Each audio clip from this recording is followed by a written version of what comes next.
The second of Samuel. Chapter 1. After Saul's death, when David had returned from defeating the Amalekites, David stayed at Ziklag for 2 days. On the third day, a man came from the camp of Saul with his garments ripped apart and dirt on his head. When he approached David, he fell down to the ground and prostrated himself. David asked him, "Where are you coming from?" He replied, "I have escaped from the camp of Israel." David asked him, "How did things turn out? Please tell me." To this he said, "The people have fled from the battle, and many have fallen and died. Even Saul and his son Jonathan have died." Then David asked the young man who brought him the news, "How do you know that Saul and his son Jonathan are dead?" The young man replied, "By chance I was on Mount Gilboa, and there was Saul supporting himself on his spear, and the chariots and horsemen had caught up with him. When he turned around and saw me, he called me, and I said, 'Here I am.' He asked me, 'Who are you?' I replied, 'I am an Amalekite.' Then he said, 'Please stand over me and put me to death, for I am in great agony, but I am still alive.' So I stood over him and put him to death, for I knew that he could not survive after he had fallen down wounded. Then I took the crown that was on his head and the bracelet that was on his arm, and I brought them here to my lord." At this David took hold of his garments and ripped them apart, and so did all the men who were with him. And they wailed and wept and fasted until evening, for Saul, for his son Jonathan, for the people of Jehovah, and for the house of Israel, because they had fallen by the sword. David asked the young man who brought him the news, "Where are you from?" He said, "I am the son of a foreign resident, an Amalekite." Then David said to him, "Why did you not fear to lift your hand to do away with the anointed of Jehovah?" With that David called one of the young men and said, "Step forward and strike him." So he struck him down, and he died. David said to him, "Your blood is on your own head, because your own mouth testified against you by saying, 'I myself put the anointed of Jehovah to death.'" Then David chanted this dirge over Saul and his son Jonathan, and said that the people of Judah should be taught the dirge called the bow, which is written in the book of Jashar. "The beauty, O Israel, lies slain upon your high places. How the mighty have fallen. Do not tell it in Gath. Do not announce it in the streets of Ashkelon. Or the daughters of the Philistines will rejoice, or the daughters of the uncircumcised men will exult. You mountains of Gilboa, may there be no dew or rain upon you, nor fields producing holy contributions. Because there the shield of mighty ones was defiled. The shield of Saul is no longer anointed with oil. From the blood of the slain, from the fat of mighty ones, the bow of Jonathan did not turn back, and the sword of Saul would not return without success. Saul and Jonathan, beloved and cherished during their life, and in death they were not separated. Swifter than the eagles they were, mightier than the lions. O daughters of Israel, weep over Saul, who clothed you in scarlet and finery, who put gold ornaments upon your clothing. How the mighty have fallen in battle. Jonathan lies slain upon your high places. I am distressed over you, my brother Jonathan. You were very dear to me.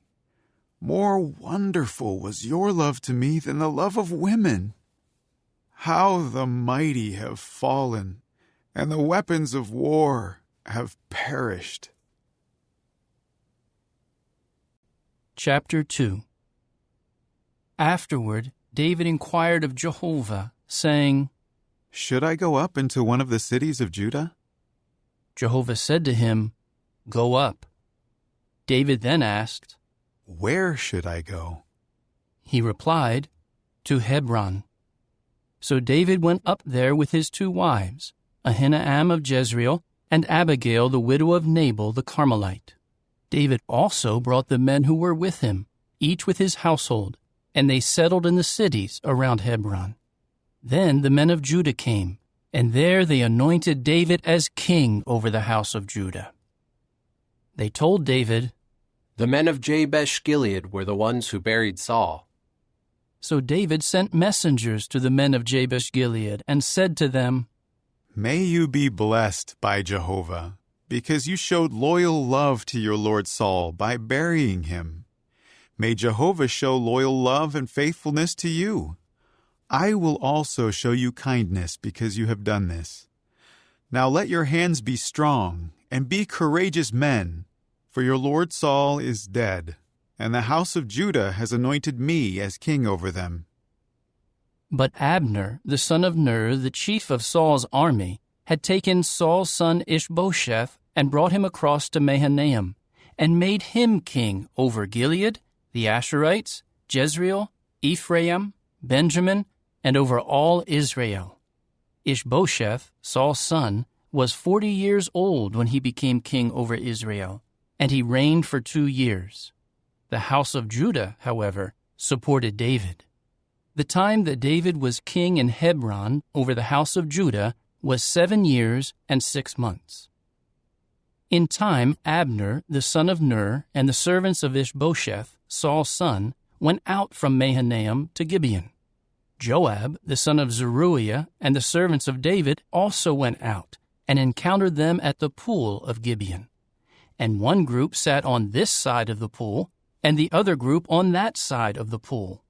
Finally, Abner said to Joab, "Let the young men get up and engage in combat before us."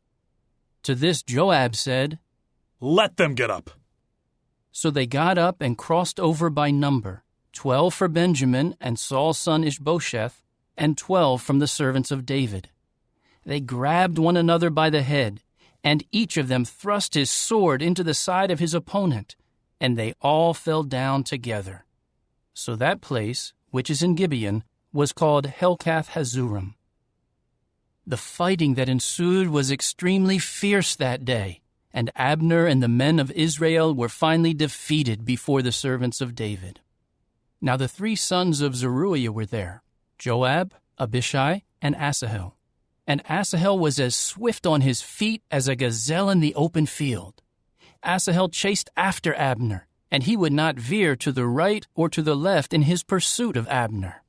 When Abner looked behind, he asked, "Is that you, Asahel?" To which he replied, "Yes, it is." Then Abner said to him, "Veer to your right or to your left, and capture one of the young men, and take whatever you strip off him for yourself." But Asahel did not want to stop chasing him. So Abner said to Asahel once again, "Stop chasing me. Why should I strike you down? How could I look your brother Joab in the face?" But he kept refusing to stop. So Abner struck him in the abdomen with the butt end of the spear, and the spear came out from his back, and he fell there and died on the spot. Everyone who came to the place where Asahel fell and died would stop and pause there. Then Joab and Abishai went in pursuit of Abner. As the sun was setting, they came to the hill of Ammah, which faces Giah on the way to the wilderness of Gibeon. And the Benjaminites gathered together behind Abner, and they formed one company and made a stand on the top of a certain hill. Then Abner called out to Joab, "Is the sword going to devour endlessly? Do you not know that the outcome will only be bitterness? How long then will it be before you tell the people to turn back from pursuing their brothers?" At that, Joab said, "As surely as the true God is living, if you had not spoken, then only by the morning would the people have stopped pursuing their brothers." Joab now blew the horn, and his men stopped chasing after Israel. and the fighting ceased. Abner and his men then marched through the Arabah all that night, and crossed the Jordan, and marched through the entire ravine, and finally came to Mahanaim. After Joab turned back from pursuing Abner, he gathered all the people together. Of David's servants, 19 were missing, in addition to Asahel. But the servants of David had defeated the Benjaminites and the men of Abner, and 360 of their men had died. They took Asahel and buried him in his father's tomb, which is at Bethlehem. Then Joab and his men marched all night long, and they reached Hebron at daybreak. Chapter 3. The war between the house of Saul and the house of David dragged on, and David kept getting stronger, and the house of Saul grew steadily weaker. Meanwhile, sons were born to David in Hebron. His firstborn was Amnon, by Ahinoam of Jezreel. His second was Chileab, by Abigail, the widow of Nabal the Carmelite. And the third was Absalom, the son of Maacah, the daughter of Talmai, the king of Geshur. The fourth was Adonijah, the son of Haggith. And the fifth was Shephatiah, the son of Abital. The sixth was Ithream, by David's wife Eglah. These were born to David in Hebron. While the war between the house of Saul and the house of David continued, Abner kept strengthening his position in the house of Saul. Now Saul had had a concubine whose name was Rizpah, the daughter of Aiah. Ishbosheth later said to Abner, "Why did you have relations with the concubine of my father?" Abner grew very angry over the words of Ishbosheth and said, Am I a dog's head from Judah? Until this very day I have shown loyal love toward the house of your father Saul and to his brothers and his friends, and I have not betrayed you into the hand of David. Yet today you call me to account for an error concerning a woman. May God do so to Abner and add to it, if I do not do for David just as Jehovah swore to him, to transfer the kingdom from the house of Saul and to establish the throne of David over Israel and over Judah, from Dan to Beersheba." He was not able to say one more word in reply to Abner, for he was afraid of him. Abner immediately sent messengers to David, saying, "To whom does the land belong?" He added, "Make a covenant with me, and I will do whatever I can to turn all Israel to your side." To this he replied, Good. I will make a covenant with you. The only thing I ask of you is that you do not try to see my face unless first you bring Michal, Saul's daughter, when you come to see me. Then David sent messengers to Ishbosheth, Saul's son, saying, Give me my wife Michal, to whom I became engaged for 100 foreskins of the Philistines. So Ishbosheth sent to take her from her husband, Paltiel, the son of Laish. But her husband kept walking with her, weeping as he followed her as far as Bahurim. Then Abner said to him, "Go, return." At that he returned. Meanwhile, Abner sent word to the elders of Israel, saying, For some time you wanted to have David as king over you. Now act, for Jehovah said to David, By the hand of my servant David I will save my people Israel from the hand of the Philistines and from the hand of all their enemies. Then Abner spoke to the people of Benjamin. Abner also went to speak privately to David at Hebron, to tell him what Israel and the whole house of Benjamin had agreed upon. When Abner came to David at Hebron with 20 men, David held a feast for Abner and for the men with him. Then Abner said to David, Let me go and gather all Israel together to my lord the king, so that they may make a covenant with you, and you will become king over all that you desire. So David sent Abner off, and he went his way in peace. Just then, David's servants and Joab returned from a raid, bringing a great quantity of spoil back with them. Abner was no longer with David in Hebron, for he had sent him on his way in peace. When Joab and all the army that was with him arrived, Joab was told, Abner, the son of Ner, came to the king, and he sent him off, and he went his way in peace. So Joab went into the king and said, What have you done?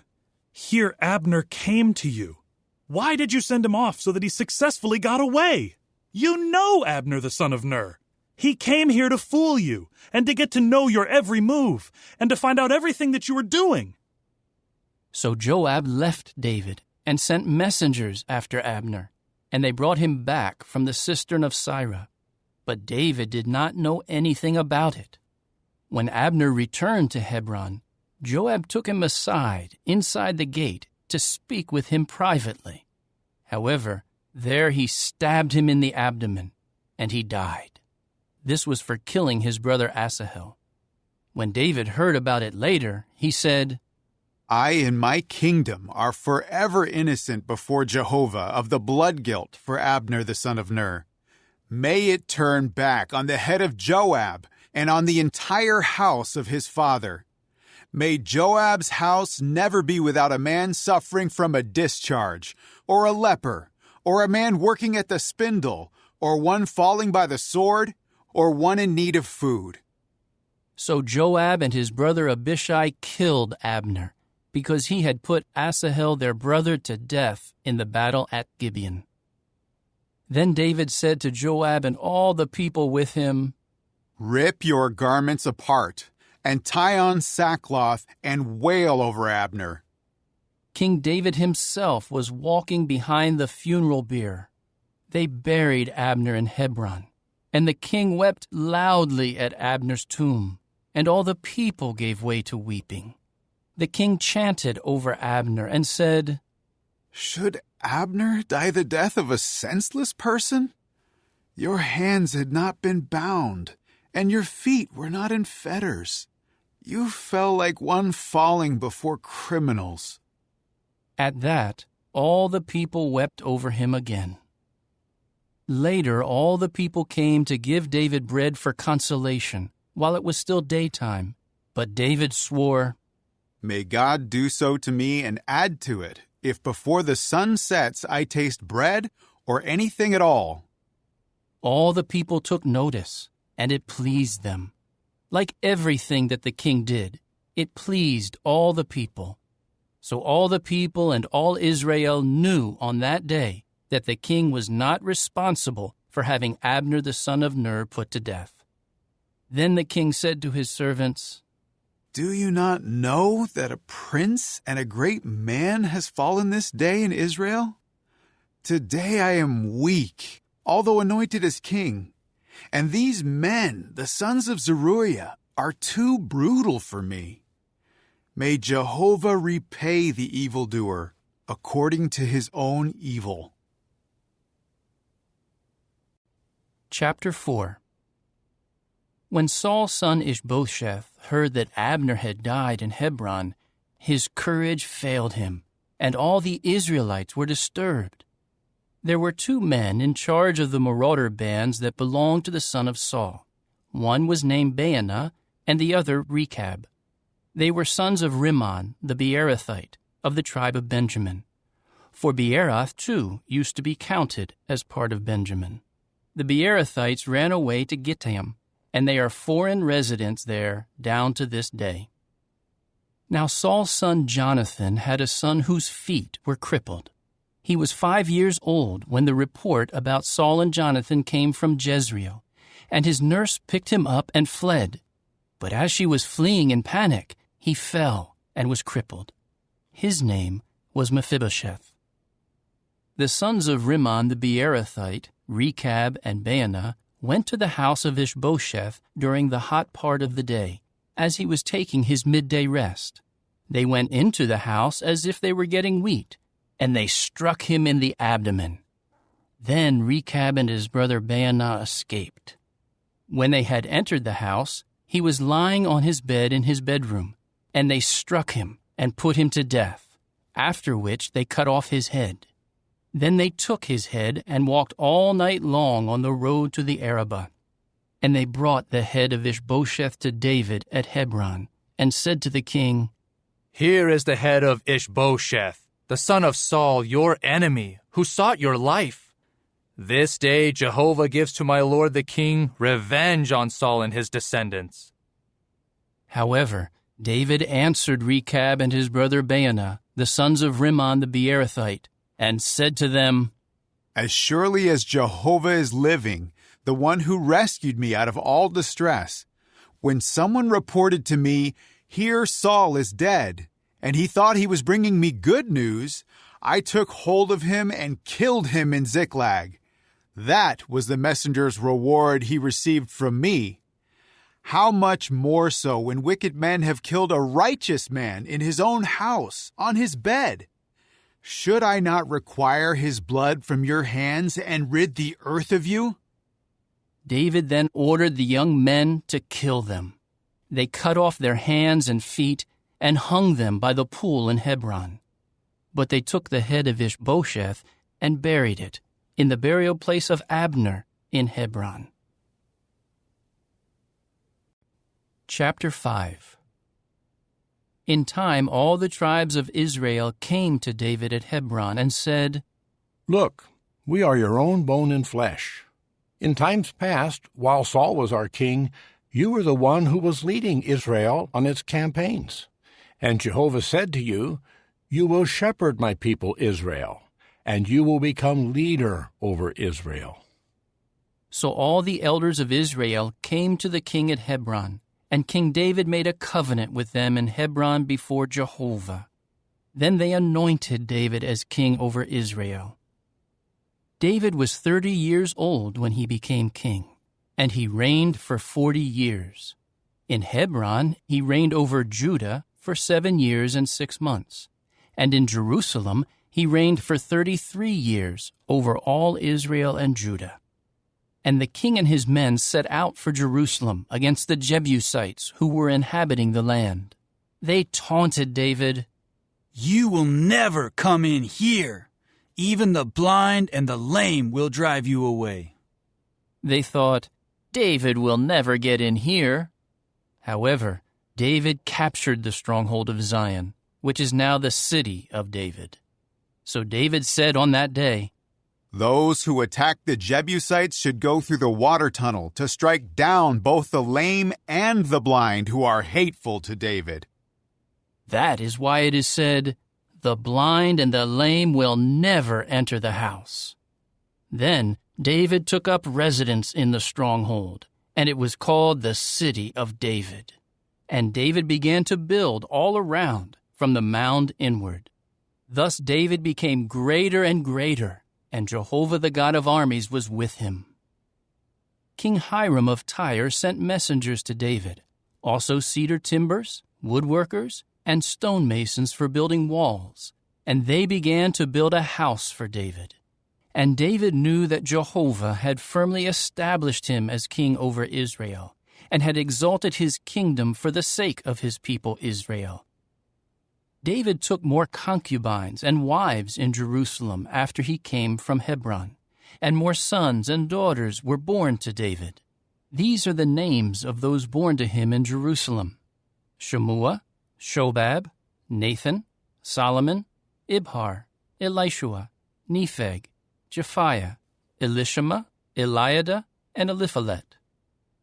When the Philistines heard that David had been anointed as king over Israel, all the Philistines came up to search for David.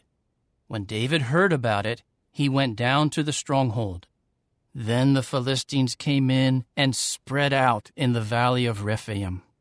David inquired of Jehovah, saying, "Should I go up against the Philistines? Will you give them into my hand?" At this Jehovah said to David, "Go up, for I will surely give the Philistines into your hand."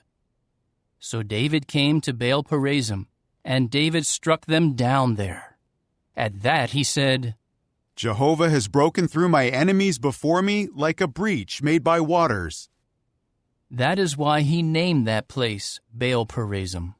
The Philistines abandoned their idols there, and David and his men took them away. Later the Philistines came up once again and spread out in the valley of Rephaim. David inquired of Jehovah, but he said, "Do not go directly up, Instead, go around behind them and come against them in front of the beka bushes. And when you hear the sound of marching in the tops of the beka bushes, then act decisively, for Jehovah will have gone out before you to strike down the army of the Philistines."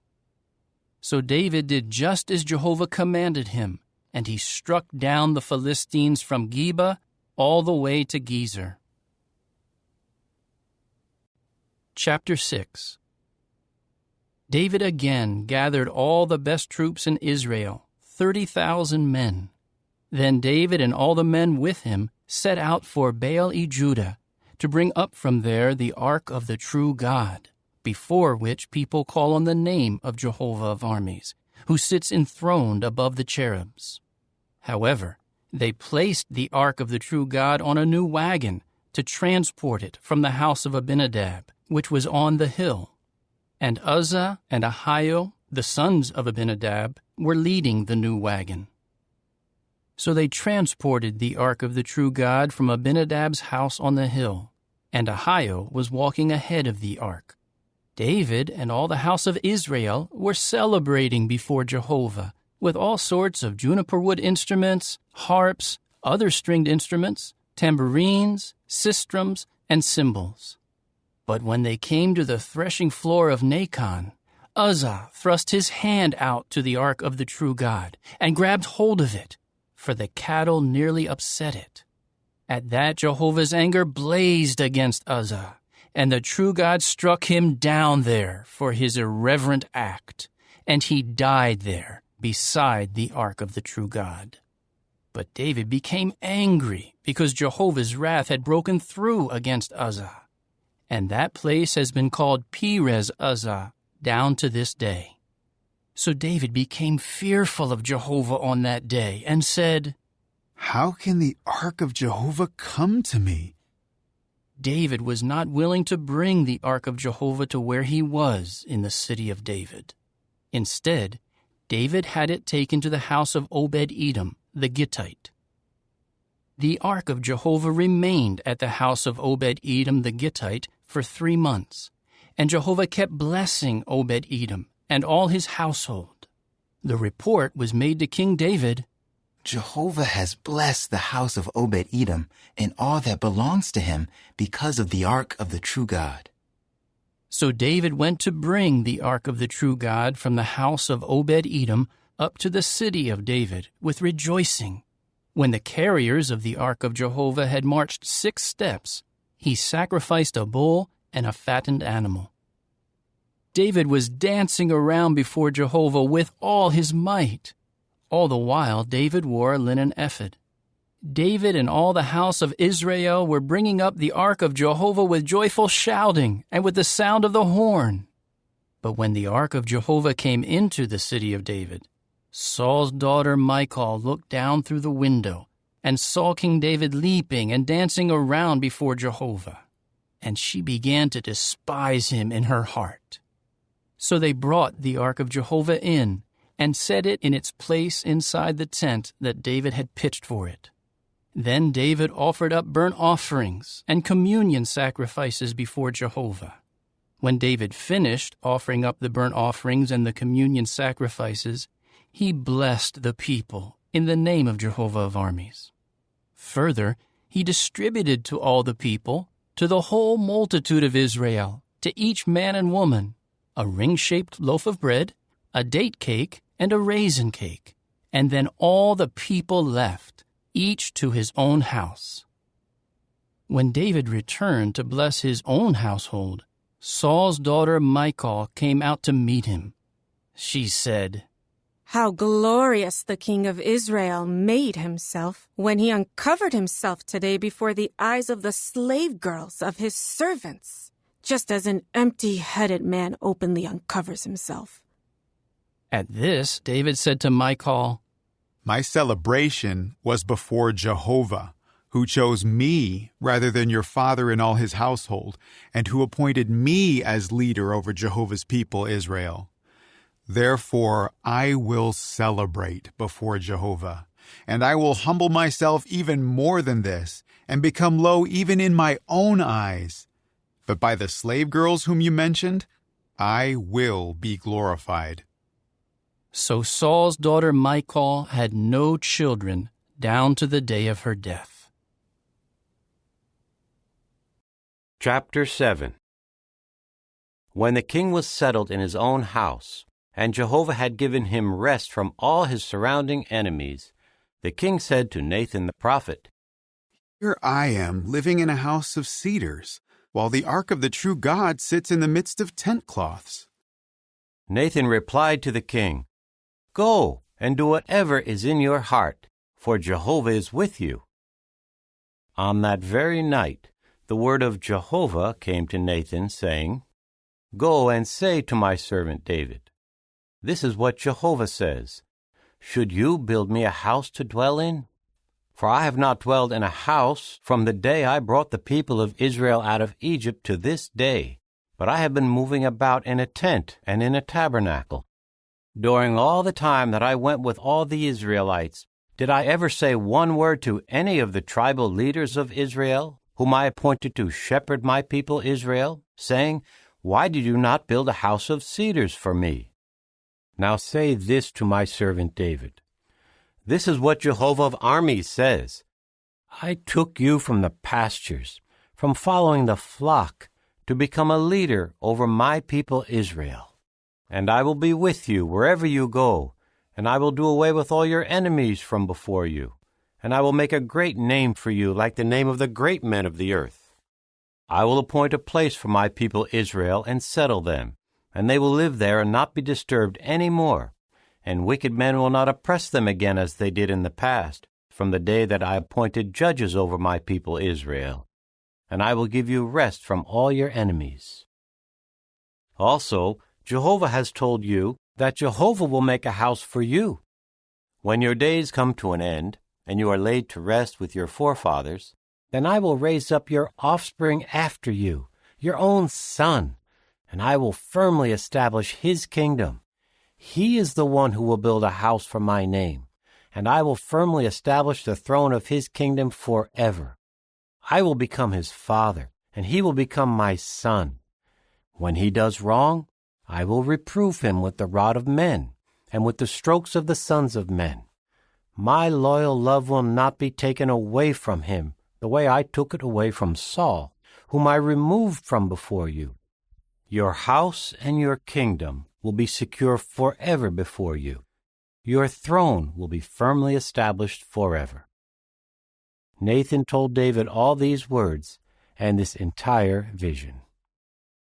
At that, King David came in and sat down before Jehovah and said, "Who am I, O sovereign Lord Jehovah?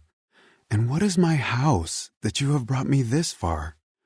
As if this were not enough, O sovereign Lord Jehovah, you also speak about the house of your servant down to a distant future time. And this is instruction for all mankind, O sovereign Lord Jehovah. What more can your servant David say to you when you know me so well, O sovereign Lord Jehovah? For the sake of your word and in agreement with your heart you have done all these great things and have revealed them to your servant. That is why you are truly great, O sovereign Lord Jehovah. There is no one like you, and there is no God except you. Everything we have heard with our ears confirms this. And what other nation on earth is like your people Israel? God went and redeemed them as his people, making a name for himself by doing great and awe-inspiring things for them. You drove out the nations and their gods in behalf of your people, whom you redeemed to yourself from Egypt. You established your people Israel as your own people for all time, and you, O Jehovah, have become their God. Now, O Jehovah God, carry out the promise you have made concerning your servant and his house for all time, and may you do just as you have promised.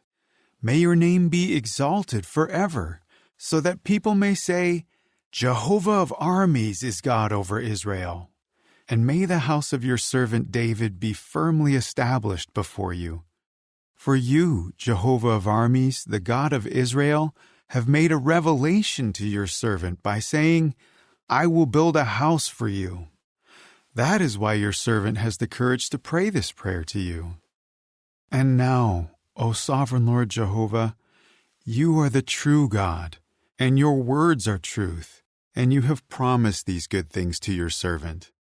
So may it please you to bless the house of your servant, and may it continue forever before you. For you, O sovereign Lord Jehovah, have promised, and with your blessing, may the house of your servant be blessed forever. Chapter 8. Sometime later, David defeated the Philistines and subdued them, and David took Metheg-Ammah out of the hands of the Philistines.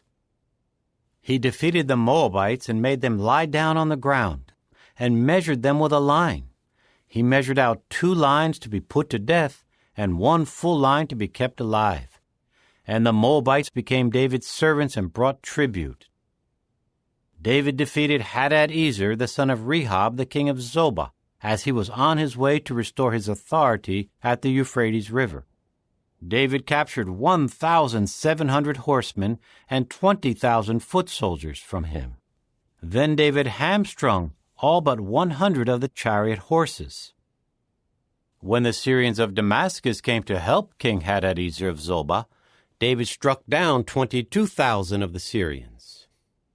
David then established garrisons in Syria of Damascus, and the Syrians became David's servants and brought tribute. Jehovah gave David victory wherever he went. Moreover, David took the circular shields of gold from the servants of Hadad-ezer and brought them to Jerusalem. From Beta and Berothai, cities of Hadad-ezer, King David took a great quantity of copper. Now King Toi of Hamath heard that David had defeated the entire army of Hadad-ezer.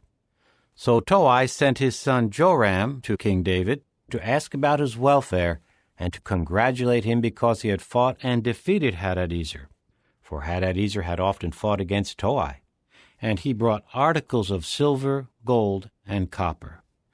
King David sanctified these to Jehovah, along with the silver and the gold that he had sanctified from all the nations that he had subdued, from Syria and Moab, from the Ammonites, the Philistines, the Amalekites, and from the spoil of Hadad-ezer, the son of Rehob, the king of Zobah. David also made a name for himself when he came back from striking down 18,000 Edomites in the Valley of Salt. He established garrisons in Edom. In all Edom he established garrisons, and all the Edomites became David's servants. Jehovah gave David victory wherever he went. David kept reigning over all Israel, and David was administering justice and righteousness for all his people. Joab the son of Zeruiah was over the army, and Jehoshaphat the son of Ahilud was recorder. Zadok the son of Ahitub and Ahimelech the son of Abiathar were priests, and Sariah was secretary. Benaiah the son of Jehoiada was over the Kerethites and the Pelethites, and David's sons became chief ministers. Chapter 9. David then said, Is there anyone still left of the house of Saul, to whom I may show loyal love for the sake of Jonathan? Now there was a servant of the house of Saul named Ziba. So they called him to David, and the king asked him, Are you Ziba? He replied, I am your servant. The king continued, Is there anyone left of the house of Saul, to whom I may extend God's loyal love? Ziba replied to the king, There is still one son of Jonathan. He is crippled in both feet. The king asked him, Where is he? Ziba replied to the king, He is in the house of Machir, the son of Ammiel, at Lo-debar. King David immediately sent for him and took him from the house of Machir, the son of Ammiel, at Lo-debar. When Mephibosheth, the son of Jonathan, the son of Saul, came in to David, he at once fell face down and prostrated himself. Then David said, Mephibosheth! To which he replied, Here is your servant. David said to him, Do not be afraid, for I will certainly show loyal love to you for the sake of your father Jonathan, and I will return to you all the land of Saul your grandfather, and you will always dine at my table." At that, he prostrated himself and said, "What is your servant, that you have turned your attention to a dead dog like me?" The king now sent for Ziba, Saul's attendant, and said to him, "Everything that belonged to Saul and to all his house I give to the grandson of your master. You will cultivate the land for him, you and your sons and your servants, and you will gather its produce to provide food for those who belong to the grandson of your master to eat. But Mephibosheth, the grandson of your master, will always dine at my table." Now Ziba had 15 sons and 20 servants. Then Ziba said to the king, "Your servant will do all that my lord the king commands his servant to do." So Mephibosheth ate at David's table like one of the sons of the king. Now Mephibosheth also had a young son named Micah, and all those who lived in Ziba's house became servants of Mephibosheth. And Mephibosheth lived in Jerusalem, for he always ate at the table of the king, and he was crippled in both feet. Chapter 10. Later the king of the Ammonites died, and his son Hanun became king in his place. At that, David said, "I will show loyal love toward Hanun the son of Nahash, as his father showed loyal love toward me." So David sent his servants to offer him comfort over the loss of his father. But when David's servants came into the land of the Ammonites, the princes of the Ammonites said to Hanun their lord, "Do you think that David is honoring your father by sending comforters to you? Is it not to search through the city and to spy it out and to overthrow it that David has sent his servants to you?" So Hanun took the servants of David and shaved off half their beards and cut their garments in half at their buttocks and sent them away. When David was told, he at once sent men to meet them, because the men had been deeply humiliated. And the king told them, "Stay in Jericho until your beards grow back, and then return." In time the Ammonites saw that they had become a stench to David. So the Ammonites sent and hired Syrians of Beth-rehob and Syrians of Zobah, 20,000 foot soldiers, and the king of Maacah with 1,000 men, and from Ishtab 12,000 men. When David heard about it, he sent Joab and the entire army, including his mightiest warriors. And the Ammonites went out and drew up in battle formation at the entrance of the city gate, while the Syrians of Zobah and of Rehob, along with Ishtab and Maacah, were by themselves in the open field. When Joab saw that the battle charges were coming against him from the front and the rear, he chose some of the best troops in Israel and drew them up in battle formation to meet the Syrians. He put the rest of the men under the command of his brother Abishai in order to draw them up in battle formation to meet the Ammonites. Then he said, "If the Syrians become too strong for me, then you must come to my rescue. But if the Ammonites become too strong for you, I will come to your rescue. We must be strong and courageous for our people and for the cities of our God, and Jehovah will do what is good in his eyes." Then Joab and his men advanced to meet the Syrians in battle, and they fled from before him. When the Ammonites saw that the Syrians had fled, they fled from Abishai and went into the city. After that, Joab returned from the Ammonites and came to Jerusalem. When the Syrians saw that they had been defeated by Israel, they regrouped. So Hadadezer sent for the Syrians in the region of the river, and then they came to Helam, with Shobak, the chief of the army of Hadadezer, leading them. When the report was made to David, he immediately gathered all Israel and crossed the Jordan and came to Helam. The Syrians then drew up in battle formation to meet David and fought against him. But the Syrians fled from Israel, and David killed 700 charioteers and 40,000 horsemen of the Syrians, and he struck down Shobak, the chief of their army, who died there.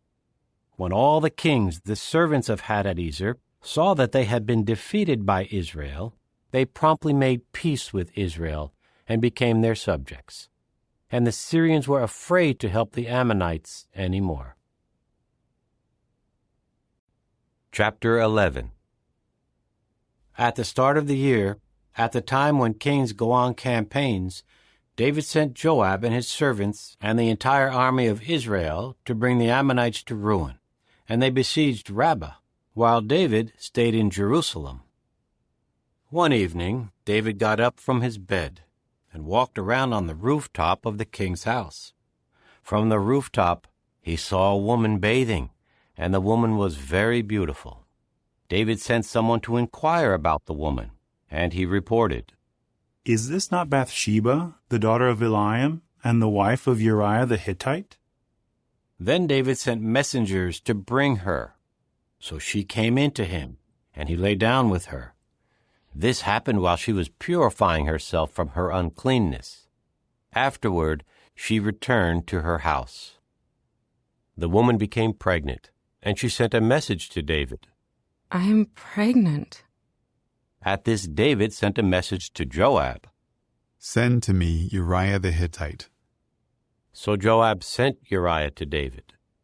When Uriah came to him, David asked him how Joab was getting along, how the troops were getting along, and how the war was going. David then said to Uriah, "Go down to your house and relax." When Uriah left the king's house, the king's courtesy gift was sent after him. However, Uriah slept at the entrance of the king's house with all the other servants of his lord, and he did not go down to his own house. So David was told, Uriah did not go down to his own house. At that, David said to Uriah, "Have you not just returned from a journey? Why did you not go down to your own house?" Uriah replied to David, "The ark and Israel and Judah are dwelling in temporary shelters, and my lord Joab and the servants of my lord are camping in the open field. So should I go into my own house to eat and drink and lie down with my wife? As surely as you live and are alive, I will not do this thing." Then David said to Uriah, "Stay here also today, and tomorrow I will send you away." So Uriah stayed in Jerusalem on that day and the following day. David then sent for him to come and eat and drink with him, and he got him drunk.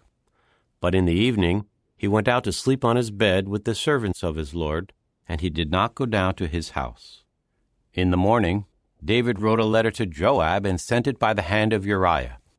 He wrote in the letter, "Put Uriah in the front lines where the fighting is fiercest.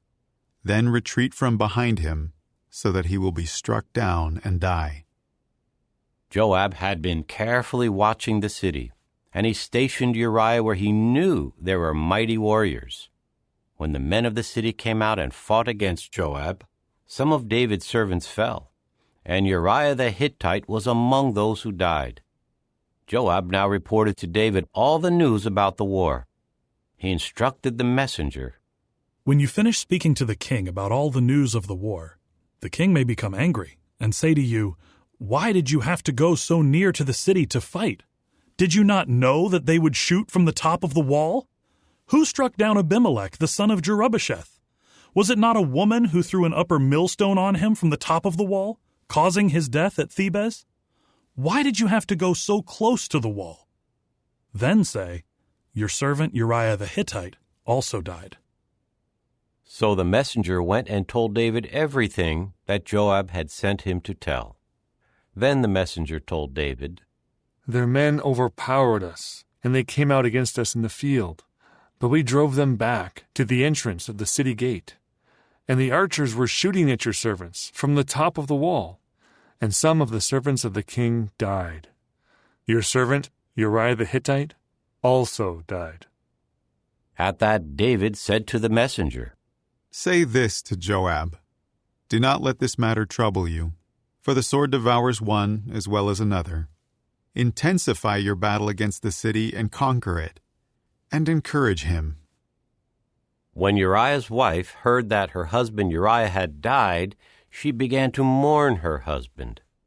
As soon as the mourning period was over, David sent for her and brought her to his house, and she became his wife and bore him a son. But what David had done was very displeasing to Jehovah. Chapter 12. So Jehovah sent Nathan to David. He came in to him and said, There were 2 men in one city, the one rich and the other poor. The rich man had very many sheep and cattle, but the poor man had nothing but one small female lamb, which he had bought. He cared for it, and it grew up together with him and his sons. It would eat from the little food he had, and drink from his cup, and sleep in his arms. It became as a daughter to him. Later, a visitor came to the rich man, but he would not take any of his own sheep and cattle to prepare a meal for the traveler who had come to him. Instead, he took the poor man's lamb and prepared it for the man who had come to him. At this, David grew very angry against the man, and he said to Nathan, As surely as Jehovah is living, the man who did this deserves to die. And he should pay for the lamb 4 times over, because he did this and showed no compassion. Then Nathan said to David, You are the man. This is what Jehovah the God of Israel says. I myself anointed you as king over Israel, and I rescued you from the hand of Saul. I was willing to give you your master's house and put your master's wives in your arms. And I gave you the house of Israel and of Judah. And as if that were not enough, I was willing to do much more for you. Why did you despise the word of Jehovah by doing what is bad in his eyes? You struck down Uriah the Hittite with the sword. Then you took his wife as your wife after you killed him by the sword of the Ammonites. Now a sword will never depart from your own house, because you despised me by taking the wife of Uriah the Hittite as your wife. This is what Jehovah says. Here I am bringing against you calamity from within your own house, and before your own eyes I will take your wives and give them to another man, and he will lie down with your wives in broad daylight. Although you acted in secret, I will do this in front of all Israel and in broad daylight. David then said to Nathan, I have sinned against Jehovah. Nathan replied to David, Jehovah in turn forgives your sin. You will not die. Nevertheless, because you have treated Jehovah with utter disrespect in this matter, the son just born to you will certainly die. Then Nathan went to his own house. And Jehovah struck the child whom Uriah's wife had borne to David, and he became sick. David pleaded with the true God in behalf of the boy. David went on a strict fast, and would go in and spend the night lying on the ground. So the elders of his house stood over him and tried to raise him up from the ground, but he refused and would not eat with them. On the 7th day the child died. But David's servants were afraid to tell him that the child was dead. They said, While the child was alive, we spoke to him, and he did not listen to us. So how can we tell him that the child has died? He may do something terrible. When David saw that his servants were whispering to one another, he discerned that the child had died. David said to his servants, Has the child died? They replied, He has died. So David got up from the ground.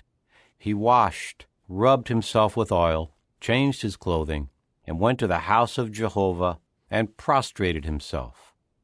Afterward, he went to his house and asked for food to be brought to him, and he ate. His servants asked him, Why have you acted in this way? While the child was alive, you fasted and kept weeping. But as soon as the child died, you got up and ate food. He replied, While the child was alive, I fasted and kept weeping because I said to myself, Who knows whether Jehovah may show me favor and let the child live? Now that he has died, why should I fast? Can I bring him back? I will go to him, but he will not return to me. Then David comforted his wife Bathsheba. He went in to her and lay down with her. In time she bore a son, and he was named Solomon.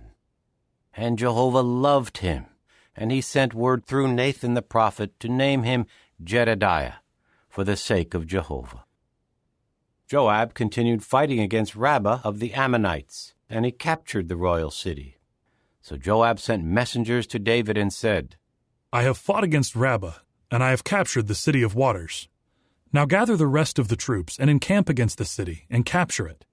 Otherwise, I will be the one to capture the city, and it will be credited to me.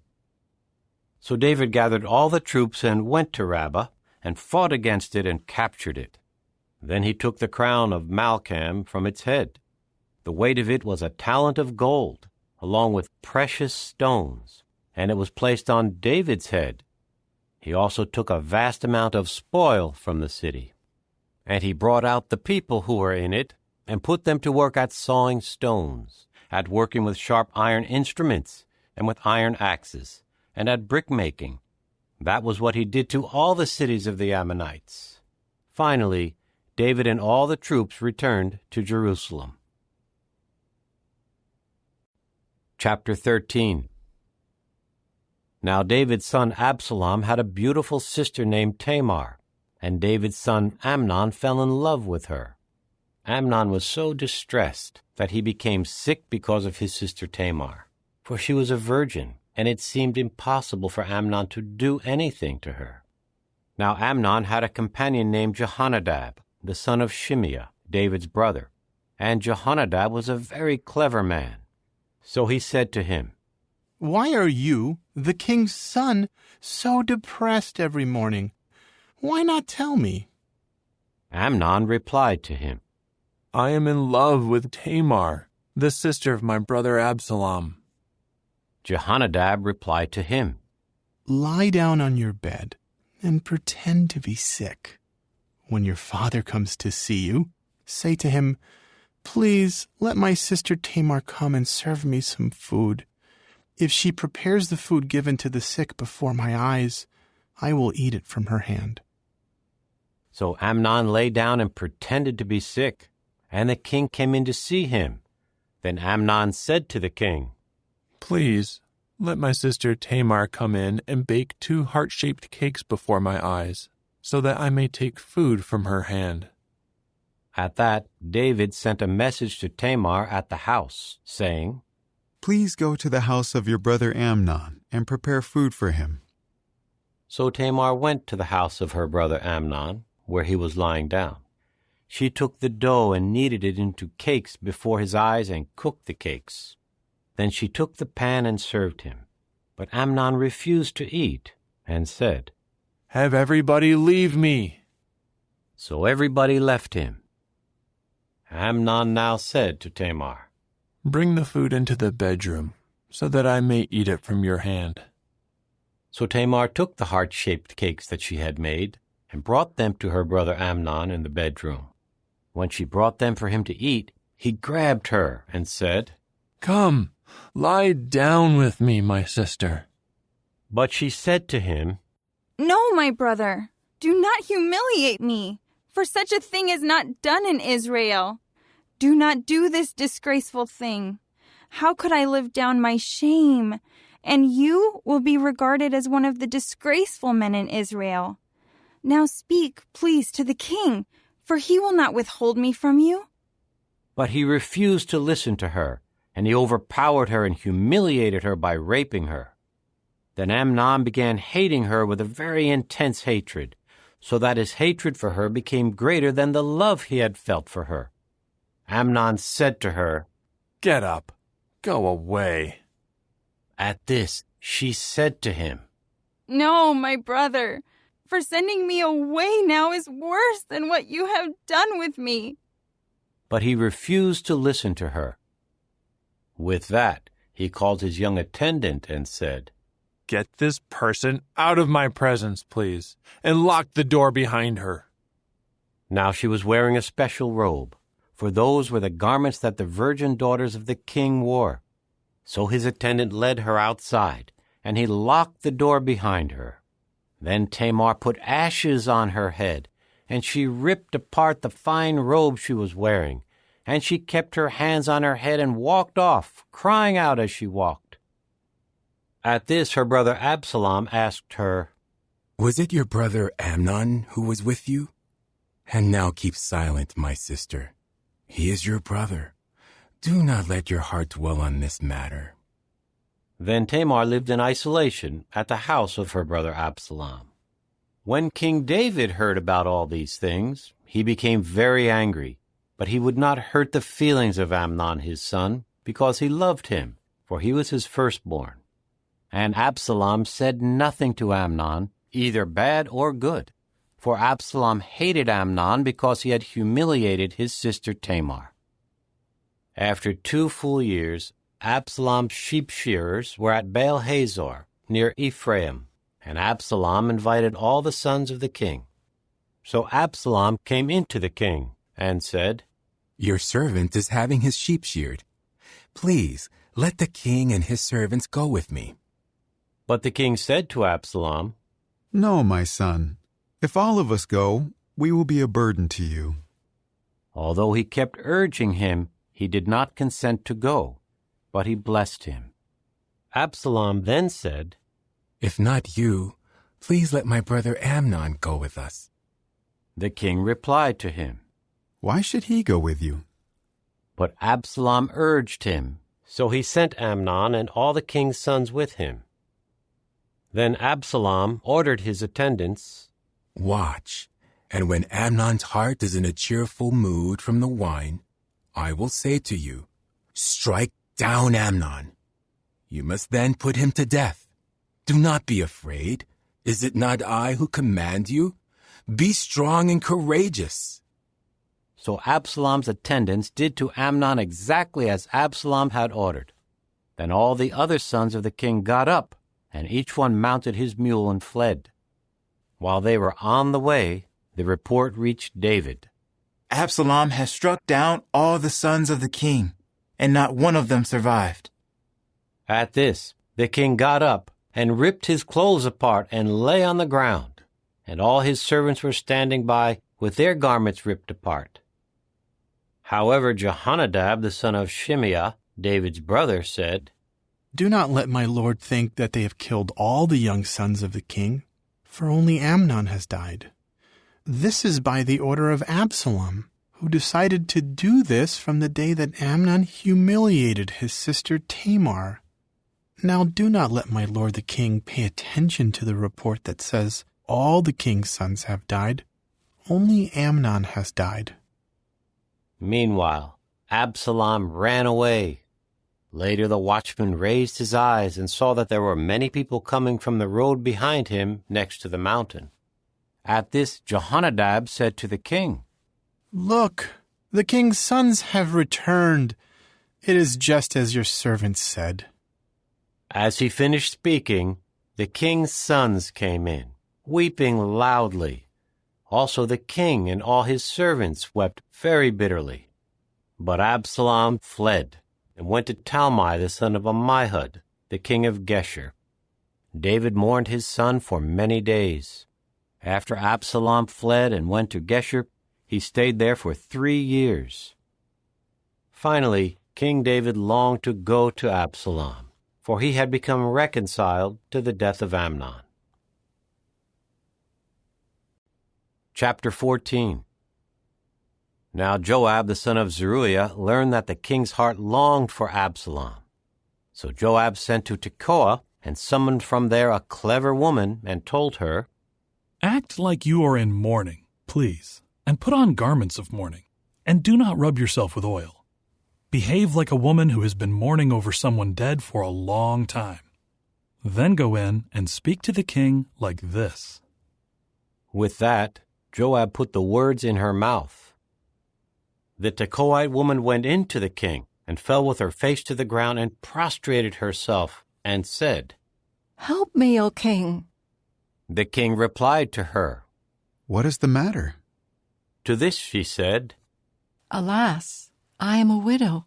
My husband is dead, and I, your servant, had 2 sons, and the 2 of them fought with each other in the field. There was no one to separate them, and one struck the other down and killed him. Now the whole family has risen up against me, your servant, and they are saying, 'Hand over the one who struck his brother, so that we may put him to death for the life of his brother whom he killed, even if it means wiping out the air.'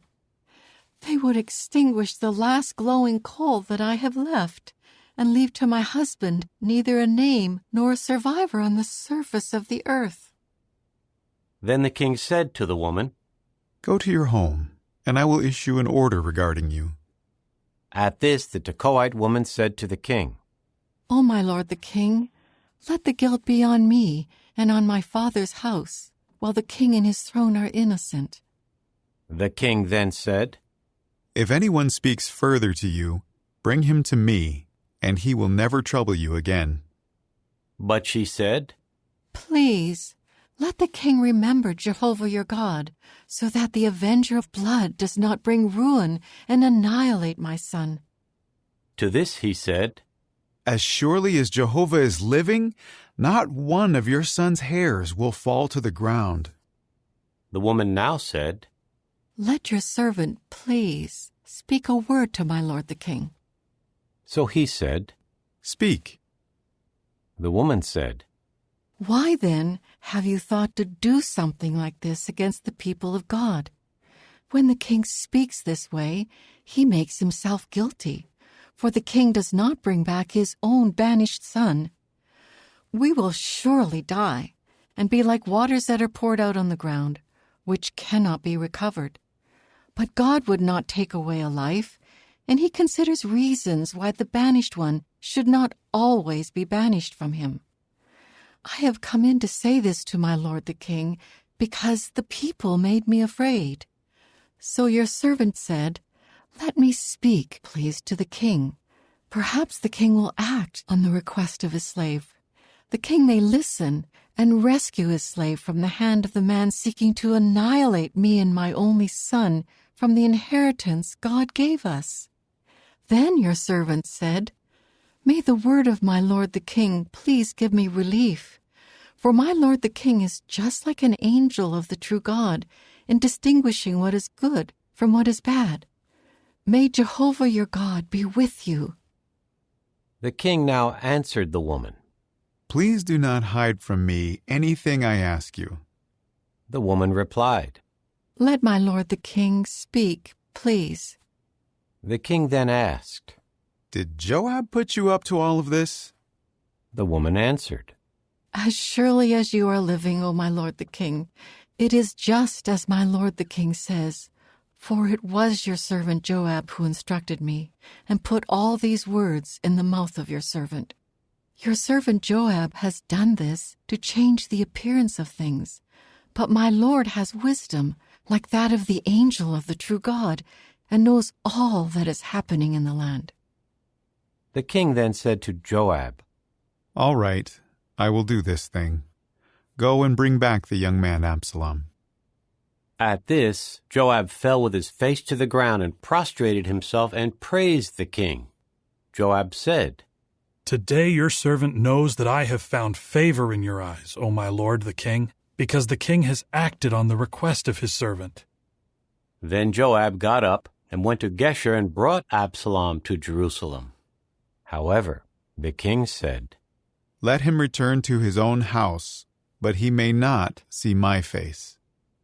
So Absalom returned to his own house, and he did not see the face of the king. Now in all Israel, no man was as highly praised for his handsome appearance as Absalom. From the sole of his foot to the crown of his head, there was no flaw in him. When he shaved his head, he had to shave it at the end of every year because it was so heavy for him. The hair of his head weighed 200 shekels by the royal stone weight. To Absalom were born 3 sons and 1 daughter, whose name was Tamar. She was a very beautiful woman. And Absalom continued living in Jerusalem for 2 full years, but he did not see the face of the king. So Absalom summoned Joab in order to send him to the king, but Joab would not come to him. Then he sent for him again a second time, and he still refused to come. Finally he said to his servants, "Joab's plot of land is next to mine, and he has some barley there. Go and set it on fire." So the servants of Absalom set the plot of land on fire. At this Joab got up and came to Absalom's house and said to him, "Why did your servants set my plot of land on fire?" Absalom replied to Joab, "Look, I sent this message to you. Come, and let me send you to the king to ask, why have I come from Geshur? It would have been better for me to stay there. Now let me see the face of the king, and if there is guilt in me, then he should put me to death." So Joab went in to the king and told him.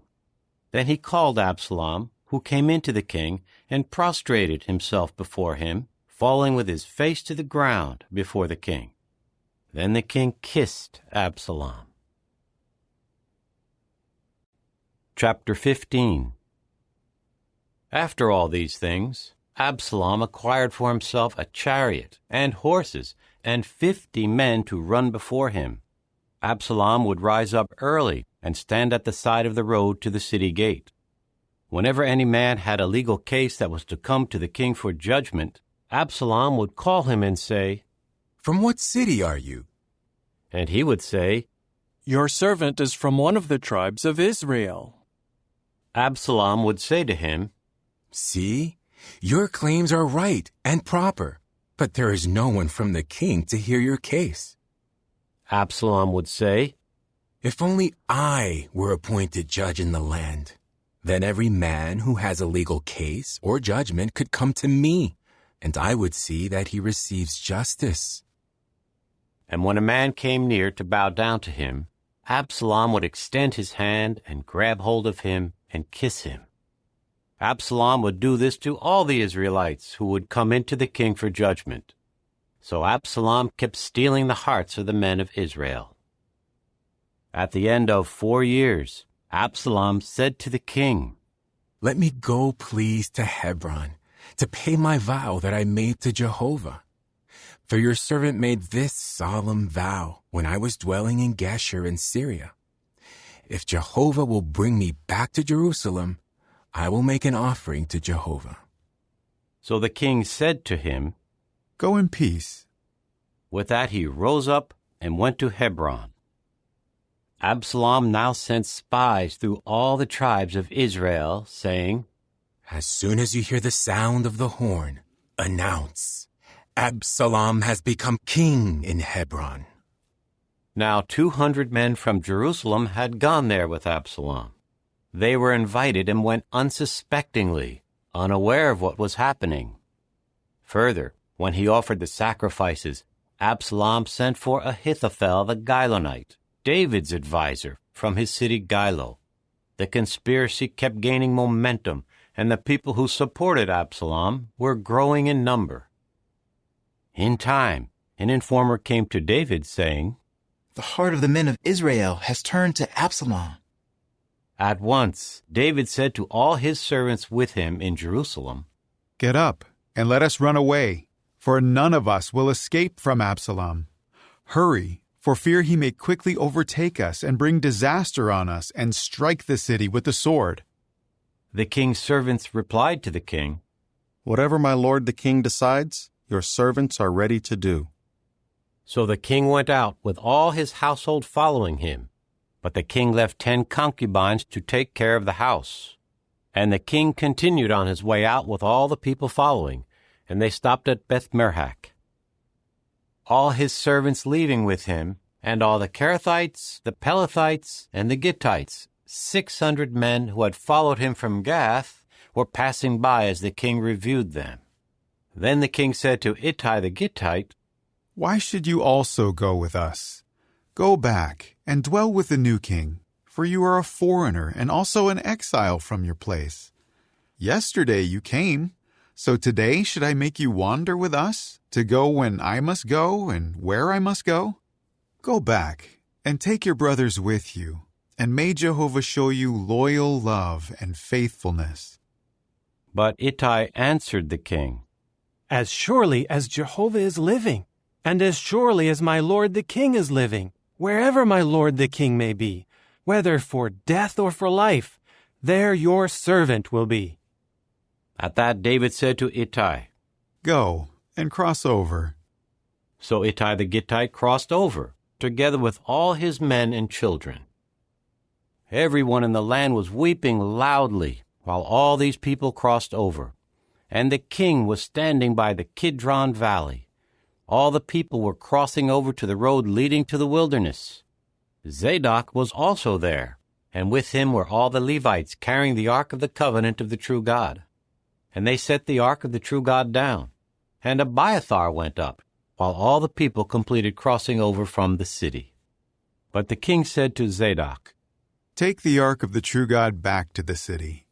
If I find favor in the eyes of Jehovah, he will also bring me back and let me see it and its dwelling place. But if he should say, 'I have found no pleasure in you,' then let him do to me whatever seems good in his eyes." The king said to Zadok the priest, "Are you not a seer? Return to the city in peace, and take the 2 sons of you men with you, Ahimaaz your own son, and Jonathan the son of Abiathar. See, I will linger by the fords of the wilderness until word comes from you to inform me." So Zadok and Abiathar took the ark of the true God back to Jerusalem, and they remained there. As David was going up the Mount of Olives, he was weeping as he went up. His head was covered, and he was walking barefoot. All the people with him also covered their heads, and were weeping as they went up. David was then told, "Ahithophel is among those conspiring with Absalom." At this David said, "Turn, please, the advice of Ahithophel into foolishness, O Jehovah." When David came to the summit where people used to bow down to God, Hushai the Archite was there to meet him, with his robe ripped apart and dirt on his head. However, David said to him, "If you go across with me, you will be a load on me. But if you return to the city, and you say to Absalom, 'I am your servant, O king. I was the servant of your father in the past, but now I am your servant,' you can then frustrate the advice of Ahithophel for me. Are not Zadok and Abiathar the priests there with you? You must tell Zadok and Abiathar the priests everything that you hear from the house of the king. Look, there with them are their 2 sons, Ahimaaz the son of Zadok, and Jonathan the son of Abiathar, and through them send to me everything that you hear." So Hushai, David's friend, went into the city as Absalom was entering into Jerusalem. Chapter 16. When David had passed a little beyond the summit, Ziba, the attendant of Mephibosheth, was there to meet him with a couple of saddled donkeys, and on them were 200 loaves of bread, 100 cakes of raisins, 100 cakes of summer fruit, and a large jar of wine. Then the king said to Ziba, "Why have you brought these things?" Ziba replied, "The donkeys are for the household of the king to ride. The bread and the summer fruit are for the young men to eat, and the wine is for those who get exhausted in the wilderness to drink." The king now said, "And where is the son of your master?" At this Ziba said to the king, "He is staying in Jerusalem, for he said, 'Today the house of Israel will give back the royal rule of my father to me.'" The king then said to Ziba, "Look, everything that belongs to Mephibosheth is yours." Ziba replied, "I bow down before you. May I find favor in your eyes, my lord the king." When King David reached Bahurim, a man of the family of Saul's house named Shimei, the son of Gera, came out shouting curses as he approached. He was throwing stones at David and at all the servants of King David, as well as at all the people and the mighty men on his right and on his left. Shimei said as he cursed, "Get out! Get out, you blood-guilty man! You worthless man! Jehovah has brought back on you all the blood guilt for the house of Saul, in whose place you have ruled as king. But Jehovah gives the kingship into the hand of Absalom your son. Now calamity has overtaken you, because you are a blood-guilty man." Then Abishai the son of Zeruiah said to the king, "Why should this dead dog curse my lord the king? Let me go over, please, and take off his head." But the king said, "What do I have to do with you, you sons of Zeruiah? Let him curse me, for Jehovah has said to him, 'Curse David.' So who should say, 'Why are you doing this?'" David then said to Abishai and all his servants, "Here my own son, who came from my own body, is seeking my life. And how much more now a Benjaminite? Leave him alone, so that he may curse me, for Jehovah told him to. Perhaps Jehovah will see my affliction, and Jehovah will restore goodness to me instead of the curses shouted at me this day." With that, David and his men kept going down the road while Shimei was walking alongside the mountain abreast of him, shouting curses and throwing stones and a lot of dust.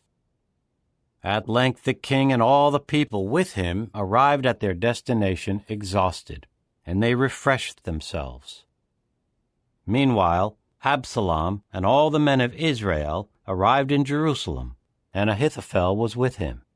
When Hushai the Archite, David's friend, came into Absalom, Hushai said to Absalom, "Long live the king! Long live the king!"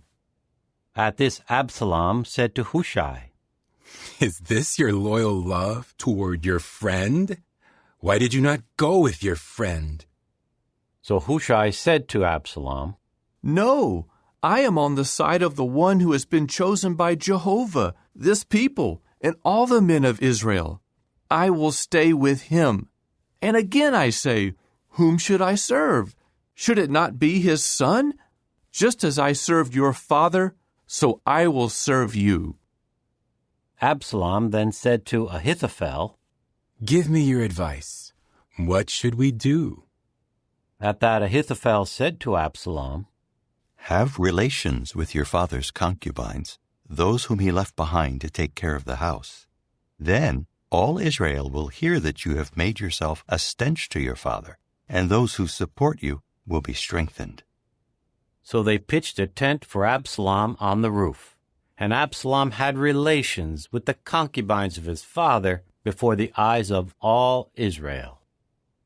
In those days, the advice that Ahithophel gave was considered as the word of the true God. That was how all the advice of Ahithophel was esteemed, both by David and by Absalom. Chapter 17. Ahithophel then said to Absalom, "Please, let me choose 12,000 men and rise up and chase after David tonight. I will come upon him when he is weary and powerless, and I will throw him into a panic, and all the people who are with him will flee, and I will strike down only the king. Then I will bring all the people back to you. The return of all the people depends on what happens with the man you are seeking. Then all the people will be at peace." The proposal was just right in the eyes of Absalom and all the elders of Israel. However, Absalom said, "Please call Hushai the Archite as well, and let us hear what he has to say." So Hushai came into Absalom. Then Absalom said to him, "This is the advice Ahithophel gave. Should we act on his advice? If not, you tell us." At this Hushai said to Absalom, "The advice that Ahithophel gave is not good in this instance." Hushai continued, "You well know that your father and his men are mighty, and they are desperate, like a bear that has lost her cubs in the field. Moreover, your father is a warrior, and he will not spend the night with the people. At this very moment, he is hiding in one of the caves or in some other place. And if he attacks first, those hearing of it will say, 'The people following Absalom have been defeated.' Even the courageous man, whose heart is like that of a lion, will surely melt in fear. For all Israel knows that your father is a mighty man, and that the men with him are courageous. I give this advice. Let all Israel be gathered to you, from Dan to Beersheba, as many as the grains of sand by the sea, and you should lead them into the fight. We will come against him wherever he is found, and we will come upon him just like the dew that falls on the ground. And not one of them will survive, not he nor any of the men with him. If he retreats into a city, all Israel will carry ropes to that city, and we will drag it down into the valley until not even a pebble is left." Then Absalom and all the men of Israel said, "The advice of Hushai the Archite is better than the advice of Ahithophel." For Jehovah had determined to frustrate the sound advice of Ahithophel, so that Jehovah could bring disaster on Absalom. Hushai later said to Zadok and Abiathar the priests, "This is what Ahithophel has advised Absalom and the elders of Israel, and this is what I have advised. Now quickly send word to David and warn him, do not stay at the fords of the wilderness tonight, but cross over without fail, or the king and all the people with him may be wiped out." Jonathan and Ahimaaz were staying at En-Rogel. So a servant girl went off and told them, and they went to tell King David, for they did not dare to be seen entering the city. However, a young man saw them and told Absalom. So the two of them quickly went off and came to the house of a man in Bahurim who had a well in his courtyard. They went down into it, and the man's wife spread a covering over the top of the well and covered it with cracked grain. No one knew about it. The servants of Absalom came to the woman at her house and asked, "Where are Ahimaaz and Jonathan?" The woman replied, "They passed by toward the water." Then the men searched for them but did not find them, so they returned to Jerusalem. After the men were gone, they came up out of the well and went and informed King David. They said to him, "Rise up and quickly cross the water, for this is what Ahithophel advised against you."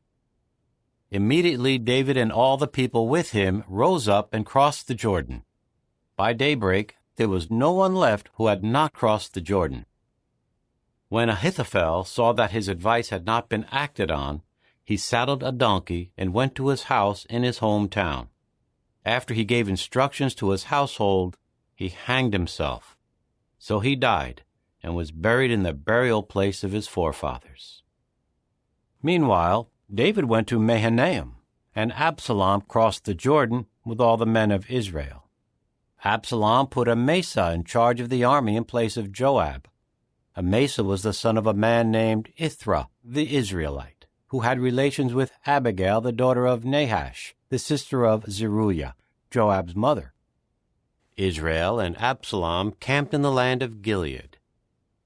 As soon as David came to Mahanaim, Shobai the son of Nahash from Rabbah of the Ammonites, Machir the son of Ammiel from Lodebar, and Barzillai the Gileadite from Rogelim brought beds, basins, clay pots, wheat, barley, flour, roasted grain, broad beans, lentils, parched grain, honey, butter, sheep, and cheese. They brought all of this out for David and the people with him to eat. For they said, "The people are hungry and tired and thirsty in the wilderness." Chapter 18. Then David numbered the men who were with him, and placed over them chiefs of thousands and chiefs of hundreds. And David sent 1/3 of the men under the command of Joab, 1/3 under the command of Joab's brother Abishai the son of Zeruiah, and 1/3 under the command of Ittai the Gittite. The king then said to the men, "I will also go out with you."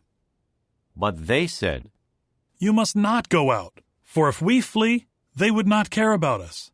And if half of us would die, they would not care about us, because you are worth 10,000 of us. Therefore, it would be better if you would send us help from the city." The king said to them, "Whatever seems best to you, I will do." So the king stood next to the city gate, and all the men went out by hundreds and by thousands. Then the king gave Joab and Abishai and Ittai this order: "Deal gently with the young man Absalom, for my sake." All the men heard it when the king gave all the chiefs the order about Absalom. the men went out to the field to meet Israel, and the battle took place in the forest of Ephraim. There the people of Israel were defeated by the servants of David, and a great slaughter took place on that day, 20,000 men. The battle spread through the whole region. Furthermore, the forest devoured more of the people than the sword did on that day. Absalom eventually found himself facing the servants of David. Absalom was riding on a mule, and the mule went under the thick branches of a large tree, and his head got entangled in the big tree, so that he was suspended in mid-air, while the mule he had been riding kept going. Then someone saw it and told Joab, "Look, I have seen Absalom hanging in a big tree." Joab replied to the man who told him, "If you saw it, why did you not strike him down to the ground on the spot? Then I would have gladly given you 10 pieces of silver and a belt." But the man said to Joab, "Even if I were handed 1,000 pieces of silver, I could not lift my hand against the king's son. For we heard the king order you and Abishai and Ittai, whoever you are, watch over the young man Absalom. If I had disobeyed and taken his life, it could never have remained hidden from the king, and you would not have protected me." To this Joab said, "I am not going to waste any more time with you." So he took 3 spikes in his hand and drove them through the heart of Absalom while he was still alive in the midst of the big tree. Then 10 attendants who carried Joab's weapons came and struck Absalom until he was dead. Joab now blew the horn, and the men returned from chasing after Israel. Joab called for them to halt. They took Absalom and threw him into a big pit in the forest, and piled up over him a very big heap of stones, and all Israel fled to their homes. Now Absalom, while he was alive, had taken and set up for himself a pillar in the valley of the king. For he said, "I have no son to preserve the memory of my name." So he named the pillar after himself, and it is called Absalom's monument to this day. Ahimaaz, the son of Zadok, said, "Let me run, please, and break the news to the king, for Jehovah has given him justice by freeing him from his enemies." But Joab said to him, "You will not be a bearer of news this day. You may break the news on another day, but today you will not break the news, because the king's own son has died." Then Joab said to a Cushite, "Go, tell the king what you have seen." At that the Cushite bowed to Joab and ran off. Ahimaaz, the son of Zadok, said once again to Joab, "Whatever happens, please let me also run behind the Cushite." However, Joab said, "Why should you run, my son, when there is no news for you to tell?"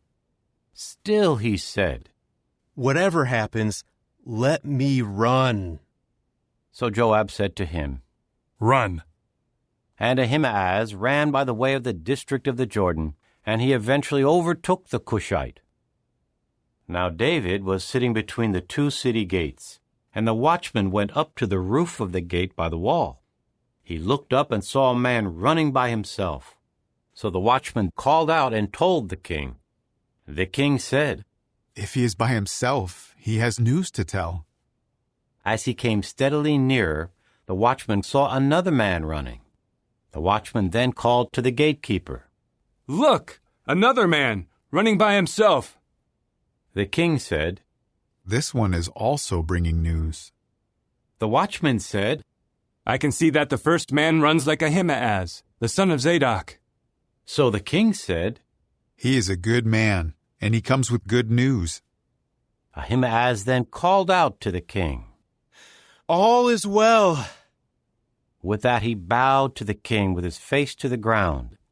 Then he said, "May Jehovah your God be praised, who has surrendered the men who rebelled against my lord the king." However, the king said, "Is everything all right with the young man Absalom?" To this Ahimaaz said, "I saw the great commotion when Joab sent the king's servant and your servant, but I did not know what it was." So the king said, "Step aside. Stand here." At that he stepped aside and stood there. Then the Cushite arrived, And the Cushites said, Let my lord the king accept this news. Today Jehovah has brought justice by freeing you from the hand of all those who rebelled against you. But the king said to the Cushite, Is everything all right with the young man Absalom? To this the Cushite said, May all the enemies of my lord the king, and all those who rebelled against you to harm you, become like the young man. This disturbed the king, and he went up to the roof chamber over the gateway and wept, saying as he walked, My son Absalom, my son Absalom. If only I had died instead of you, Absalom, my son, my son. Chapter 19. It was reported to Joab, The king is weeping and mourning for Absalom. So the victory on that day was turned into mourning for all the people, because they heard that the king was grieving over his son. The people quietly returned to the city that day like people who are ashamed because they fled in the battle. The king covered his face and kept crying out with a loud voice, My son Absalom, Absalom, my son, my son. Then Joab went in to the king at the house and said, Today you have put to shame all your servants who this day saved your life and the lives of your sons, your daughters, your wives, and your concubines. You love those who hate you and hate those who love you. For you have made it clear today that your chiefs and servants mean nothing to you. Because I am sure that if only Absalom were alive today and the rest of us were dead, it would be all right with you.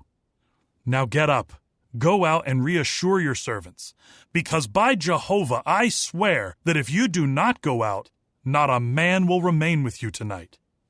This will be worse for you than all the injury that has come upon you from your youth until now. So the king rose up and sat in the city gate, and all the people were informed. Now the king is sitting in the gate. Then all the people came before the king. But Israel had fled, each to his home. All the people in all the tribes of Israel were disputing, saying, The king saved us from our enemies, and he rescued us from the Philistines, but now he has fled the land because of Absalom.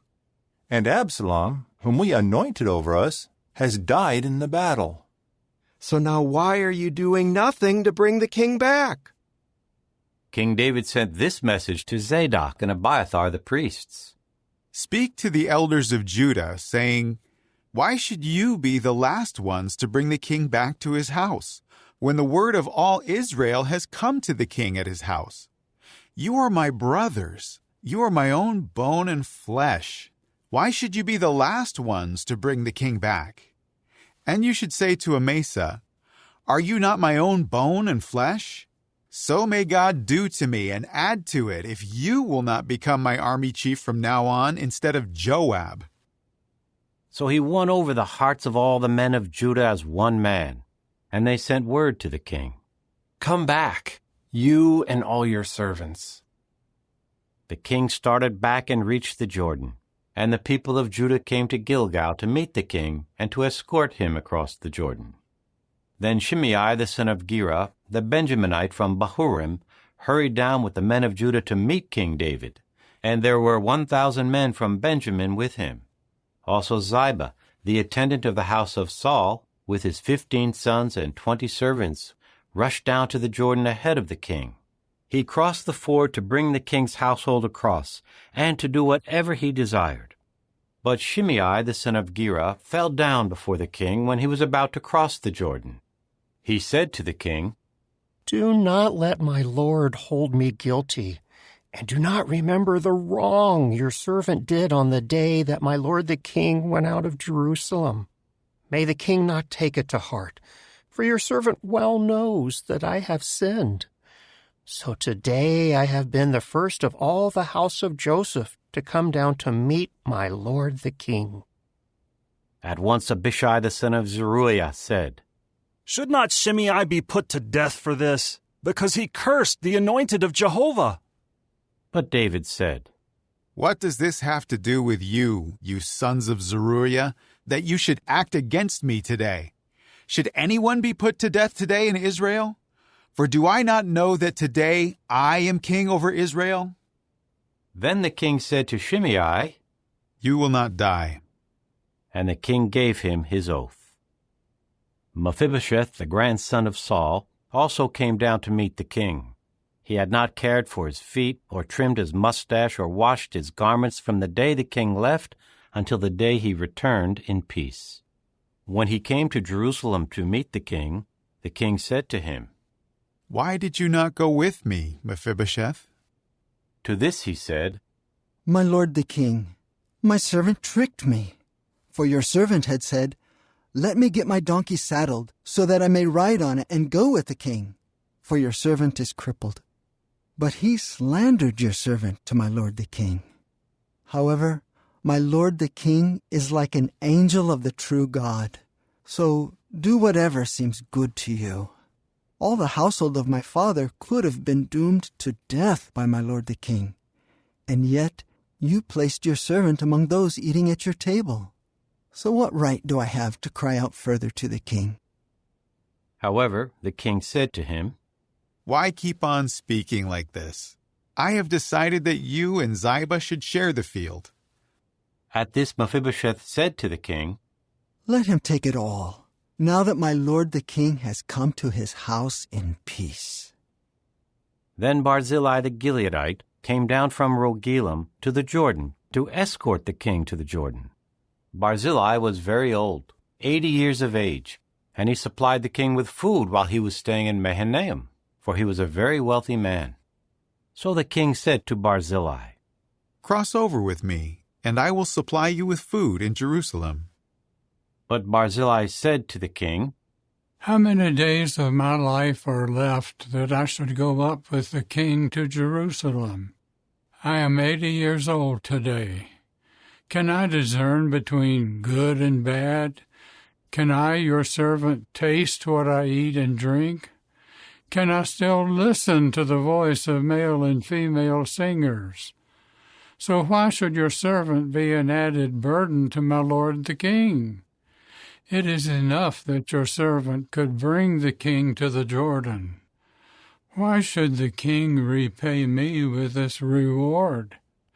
Let your servant return, please, and let me die in my city, near the burial place of my father and my mother. But here is your servant Kimham. Let him cross over with my lord the king, and you may do for him what seems good to you. So the king said, Kimham will go across with me, and I will do for him what seems good to you. Whatever you ask of me, I will do for you. All the people now began to cross the Jordan. And when the king crossed, the king kissed Barzillai and blessed him, and Barzillai returned home. When the king went across to Gilgal, Kimham crossed with him. All the people of Judah and half the people of Israel brought the king across. Then all the men of Israel approached the king and said to him, Why did our brothers, the men of Judah, steal you away and bring the king and his household over the Jordan, along with all of David's men? All the men of Judah answered the men of Israel, Because the king is related to us. Why are you angry over this? Have we eaten anything at the king's expense? Or has a gift been given to us? However, the men of Israel answered the men of Judah, We have 10 parts in the king, so that we have a greater claim in David than you have. Why then have you treated us with contempt? Should we not have been first to bring our king back? But the word of the men of Judah prevailed over that of the men of Israel.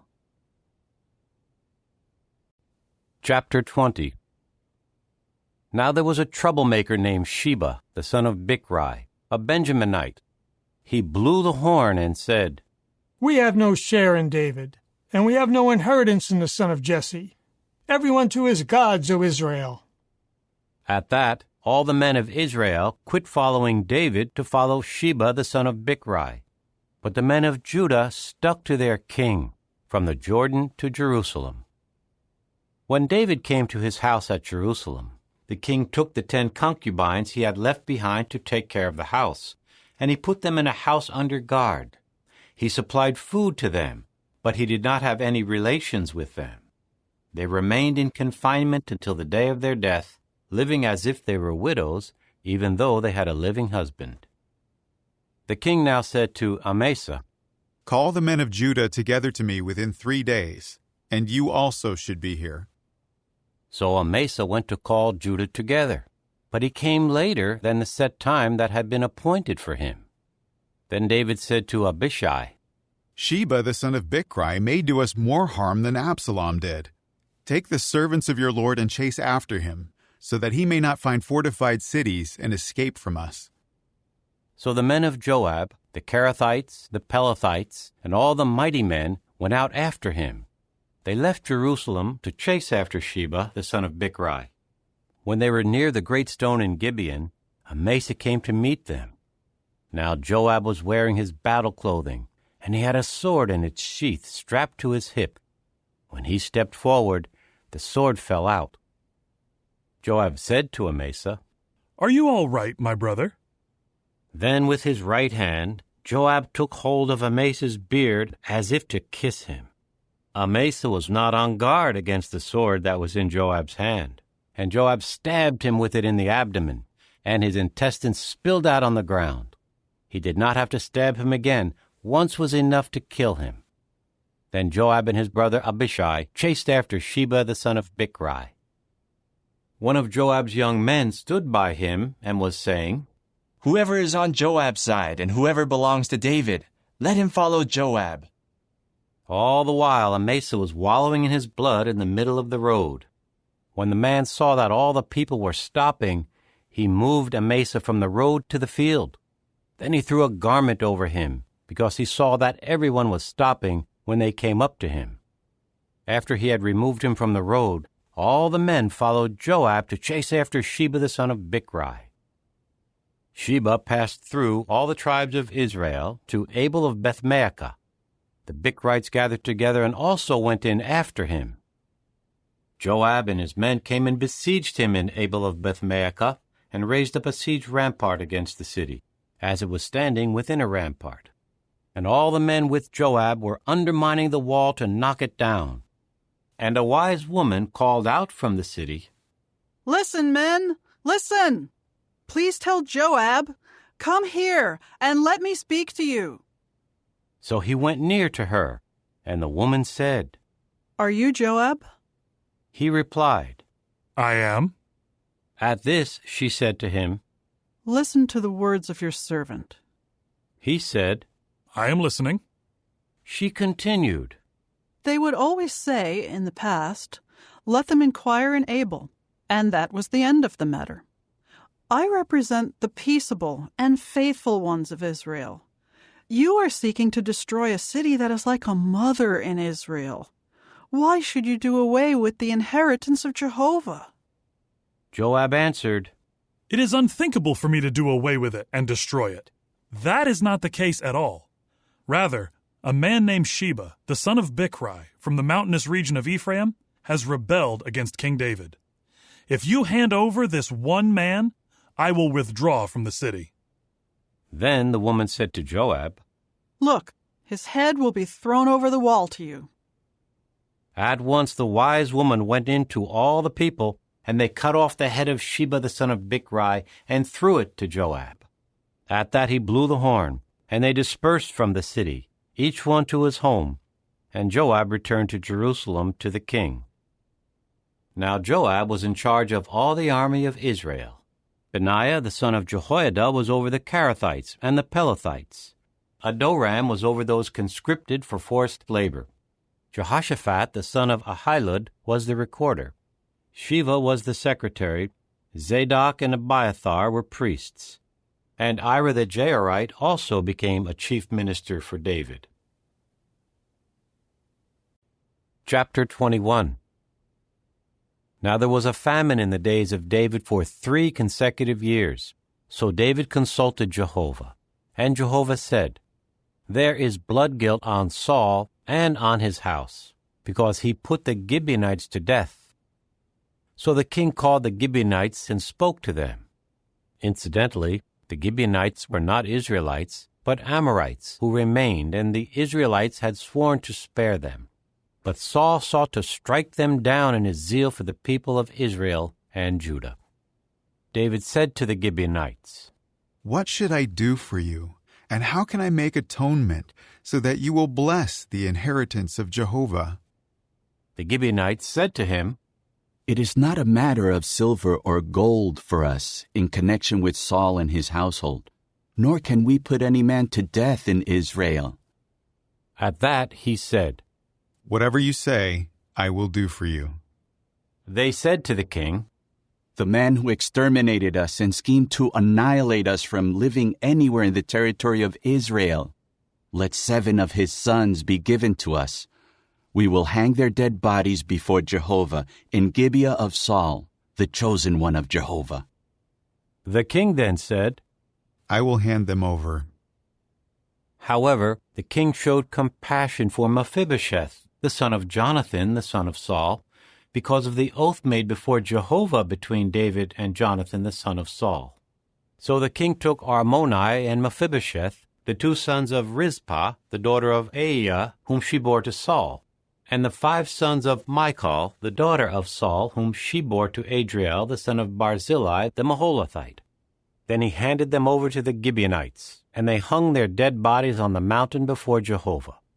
All 7 of them died together. They were put to death in the first days of harvest, at the start of the barley harvest.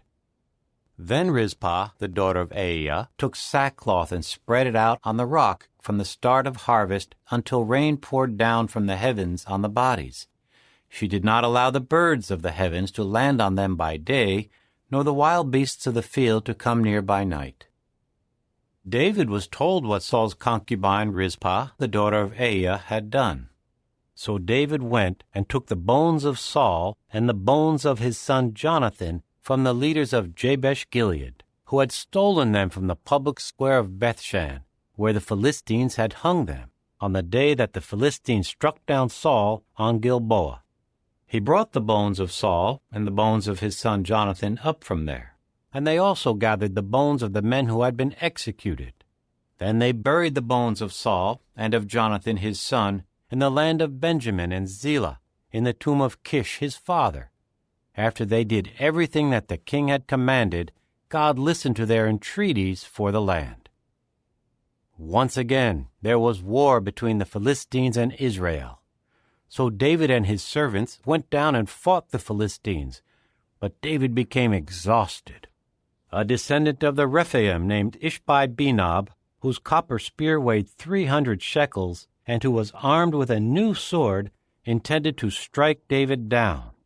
At once Abishai the son of Zeruiah came to his aid and struck the Philistine down and put him to death. At that time the men of David swore this oath to him: "You must not go out with us to battle any more. You must not extinguish the lamp of Israel." After this, war broke out again with the Philistines at Gob. At that time Sibbecai the Hushathite struck down Saph, who was a descendant of the Rephaim. And war broke out again with the Philistines at Gob. And Elhanan, the son of Jehoiargim, the Bethlehemite, struck down Goliath the Gittite, whose spear had a shaft like the beam of loom workers. War broke out yet again at Gath, where there was a man of extraordinary size, with 6 fingers on each hand and 6 toes on each foot, 24 in all, and he too was a descendant of the Rephaim. He kept taunting Israel. So Jonathan the son of Shimei, David's brother, struck him down. These 4 were descendants of the Rephaim in Gath, and they fell by the hand of David and by the hand of his servants. Chapter 22. And David spoke to Jehovah the words of this song in the day that Jehovah rescued him out of the hand of all his enemies and out of Saul's hand. He said, Jehovah is my crag and my stronghold, and the one who rescues me. My God is my rock, in whom I take refuge, my shield and my horn of salvation, my secure refuge and my place to flee, my Savior, you who save me from violence. I call on Jehovah, who is worthy of praise, and I will be saved from my enemies. The waves of death broke all around me. Flash floods of worthless men terrified me. The ropes of the grave surrounded me. The snares of death confronted me. In my distress I called on Jehovah. To my God I kept calling. Then from his temple he heard my voice, and my cry for help reached his ears. Back and forth the earth began to shake and rock. The foundations of the heavens trembled and shook back and forth because he had been angered. Smoke ascended from his nostrils, and a consuming fire came from his mouth. Glowing coals blazed from him. He made the heavens bend as he descended, and thick gloom was beneath his feet. He rode on a cherub and came flying. He was visible on the wings of a spirit. Then he put darkness around him as a shelter, in dark waters and thick clouds. From the brightness before him, fiery coals blazed. Then Jehovah began to thunder from heaven. The Most High made his voice heard. He shot his arrows and scattered them, lightning, and he threw them into confusion. The bed of the sea became visible. The foundations of the land were exposed by the rebuke of Jehovah, by the blast of the breath from his nostrils. He reached down from on high. He took hold of me and pulled me from deep waters. He rescued me from my strong enemy, from those hating me who were stronger than I was. They confronted me on the day of my disaster, but Jehovah was my support. He brought me out into a place of safety. He rescued me because he was pleased with me. Jehovah rewards me according to my righteousness. He repays me according to the innocence of my hands. For I have kept the ways of Jehovah, and I have not wickedly abandoned my God. All his judgments are before me. I will not deviate from his statutes. I will remain blameless before him, and I will keep myself from error. May Jehovah repay me according to my righteousness, according to my innocence before him. With someone loyal, you act in loyalty. With the blameless mighty man, you deal blamelessly. With the pure, you show yourself pure. But with the crooked, you show yourself shrewd. For you save those who are humble, but your eyes are against the haughty, and you abase them. For you are my lamp, O Jehovah. It is Jehovah who lights up my darkness. With your help, I can charge against a marauder band. By God's power, I can scale a wall. The way of the true God is perfect. The saying of Jehovah is refined. He is a shield to all those taking refuge in him. For who is a God besides Jehovah? And who is a rock except our God? The true God is my strong fortress, and he will make my way perfect. He makes my feet like those of a deer. He makes me stand on high places. He trains my hands for warfare. My arms can bend a bow of copper. You give me your shield of salvation, and your humility makes me great. You widen the path for my footsteps. My feet will not slip. I will pursue my enemies and annihilate them. I will not return until they are wiped out, and I will wipe them out and crush them so that they will not rise up. They will fall under my feet. You will equip me with strength for the battle. You will make my foes collapse under me. You will make my enemies retreat from me. I will put an end to those who hate me. They cry for help, but there is no one to save them. They even cry to Jehovah, but he does not answer them. I will pound them as fine as the dust of the earth. I will pulverize and trample them, like mud in the streets. You will rescue me from the fault-finding of my people. You will safeguard me to be the head of nations. A people whom I have not known will serve me. Foreigners will come cringing before me. What they hear about me will make them obey me. Foreigners will lose courage. They will come trembling from their strongholds. Jehovah is alive. Praised be my rock. Let the God of the rock of my salvation be exalted. The true God executes vengeance for me. He subdues the peoples under me. He rescues me from my enemies. You lift me high above those who attack me.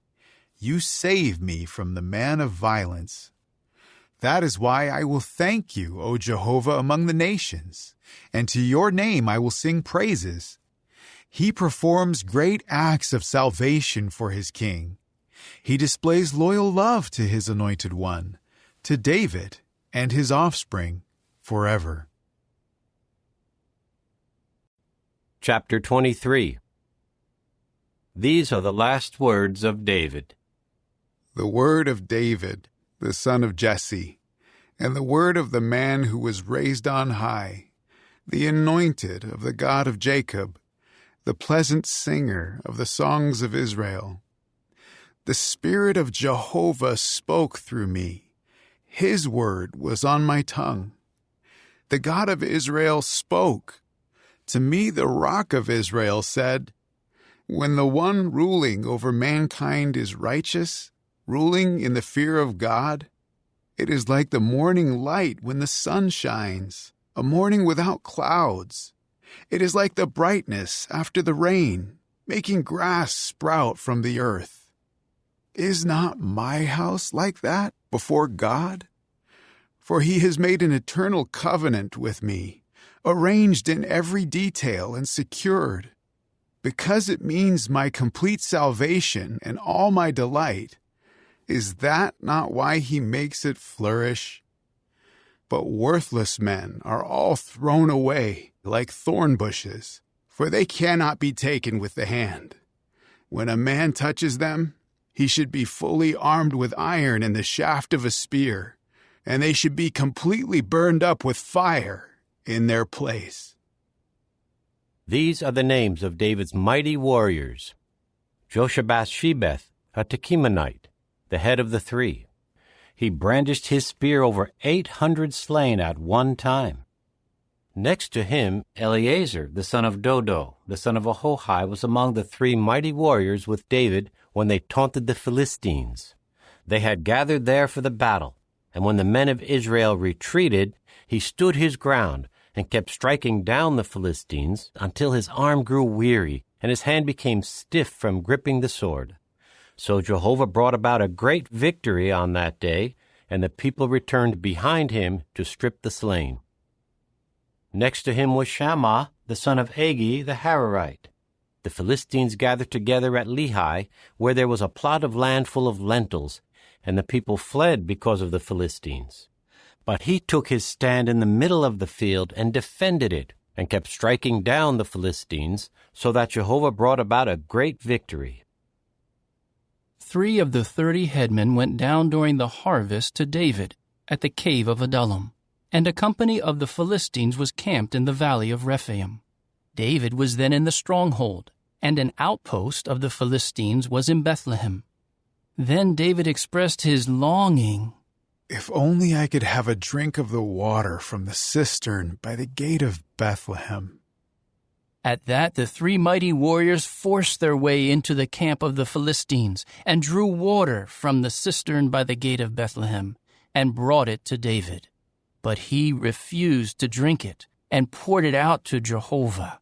He said, It is unthinkable on my part, O Jehovah, that I should do this. Should I drink the blood of the men going at the risk of their lives?